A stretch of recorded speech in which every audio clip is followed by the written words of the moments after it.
Kaya mo, ha? Let's imagine yung ating mga pangyayari sa buhay natin na mahirap. 'Di ba? Meron tayong mga ginagawa at merong mga experience na napakahirap. Pero this devotion na pag-uusapan natin is about sa kung ano yung karakter na gusto ng Diyos na meron tayo. Yung karakter na kaya mo. You can do it. Ano man yung iyong estado ngayon, kung pinanghihinaan ka ng iyong kalooban, ang sabi ni Lord, kaya mo. Ya?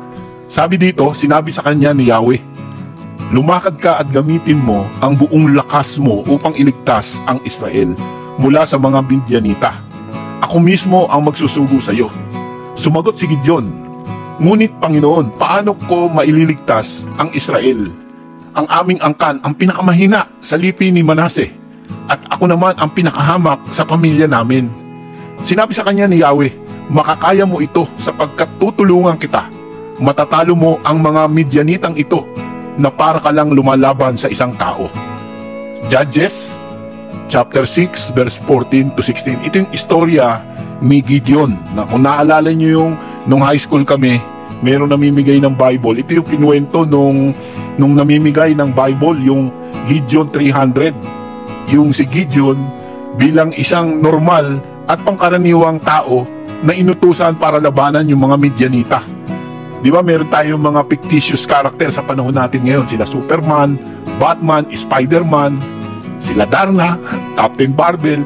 Ilan lamang ito dun sa mga superhero natin na kilala, di ba? Mga taong mukhang pangkaraniwan pero may mga itinatagong hindi pangkaraniwan na kapangyarihan at abilidad para iligtas ang sanlibutan sa kasamaan. Ito yung mga fictitious character na minsan iniisip natin, sana ako yan, sana ganyan ako. Pero sa Judges 6, mababasa natin yung kwento ni Gideon, isang lalaking naging superhero ng Israelita. Nabalot ng takot ang mga kababayan ni Gideon noong panahon na yon nang sakupin sila ng mga Midianita. Kaya humingi sila ng tulong kay Yahweh. Mababasa nyo yan sa Judges chapter 6 verse 1 to 4. Tumagon si Yahweh sa magitan ng pagpili kay Gideon. Di ba Gideon yung pinili niya? Nung una, hindi makapaniwala si Gideon, paano ako? Hamak kami. Sa pamilya ko, ako yung pinaka-no-say, wala akong maano. Tapos, sa buong angkan ni Manase, yung pamilya namin yung pinakamahina. Nung una, hindi makapaniwala si Gideon na siya yung pinipili ni Yahweh. Pero dahil sa kanyang pinanggalingang angkan at katayuan sa buhay, hindi siya makapaniwala. Pero nung magtiwala at sumunod siya sa utos ni Yahweh, ang sabi dun sa Judges chapter 6 verse 25 to 27 at saka doon sa Judges chapter 7, natalo nila yung Midianita. Mababasa nyo doon kung gaano karami yung pinadala ni Yahweh kay Gideon. Di ba nabawasan yun? Una, 10,000, tapos naging 5,000, naging 300. Naging 300 yung kanyang nakasama na sumugod para talunin yung mga Midianita. Ngayon sa buhay natin, maaaring meron tayong mga opportunities na galing sa Panginoon na tinatanggihan natin dahil sa tingin natin masyado itong malaki o imposibleng mangyari. Pakiramdam natin, napaka-imposibleng mangyari to, hindi to para sa akin, hindi ko kaya to. Yan ang lagi natin pakiramdam. Kapag meron tayong oportunidad na ang iniisip natin, hindi ko kaya yan, pakiramdam natin, hindi natin ito kaya dahil maliit ang tingin natin sa ating sarili. Parang feeling mo, hindi naman ako ang pamilya ko ganito lang hindi naman kami nakatapos ang trabaho ko, pinaka-lowest yung posisyon ko. So dahil alam nating limitado ang kakayahan natin, pero, ito ang pero mga kaibigan, kung tinawag ka ng Panginoon at binigyan ka niya ng opportunities o naglalagay siya sa puso mo ng isang pangarap, paniwalaan mo rin ang mga sinabi niya kay Gideon. Kung ano yung ginawa niya kay Gideon, gagawin niya rin sa'yo. Makakaya mo ito sapagkat tutulungan kita. Ito ang sabi ni Lord kay Gideon. Nung sinabi ni Gideon, hindi ko kaya yan, maliit na pamilya lang kami at ako pa yung pinakamaliit, ako pa yung pinakahamak.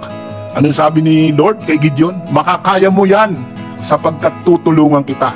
Kaya kapag ka may opportunity na dumating sa iyo, sa atin, nag-aaral ka, ikaw ay tinalagang presidente ng classroom. Kaya mo yan. Sapagkat ang sabi ni Lord, tutulungan kita. Ayan ang mahalagang mensahe ni Lord kay Gideon. At yan din ang mensahe na gustong sabihin sa iyo ng Diyos. Ano ang dream, opportunities na ibinigay sa iyo ng Panginoon ngayon? Diba? Sabi ni Jesus, ang nananalig sa Kanya, ang nananalig sa akin, ay makakagawa ng mga ginawa ko at higit pa kaysa rito. Diba yan ang sabi niya? Ang ganyang pananalig kay Jesus ang nagtulak kay Apostol Paul, kay Saint Paul, para sabihin ang lahat ng ito ay magagawa ko dahil sa lakas ng kaloob sa akin ni Kristo. Sabi niya sa Philippians chapter 4 verse 13. Ngayon, handa ka na rin bang sabihin ito na kaya mo? Ha? Handa ka na bang sabihin sa sarili mo na kaya mo? I can do it. With God's strength, I can do it. Sapagkat tutulungan ako ng Diyos. So, let us pray. Panginoon, salamat sa bigay ninyong kalakasan. Naniniwala akong sa pamagitan ng lakas na kaloob ninyo ay magagawa kong lahat ng pinagagawa ninyo sa akin. Patnubayan niyo ako sa pangalan ni Jesus. Amen.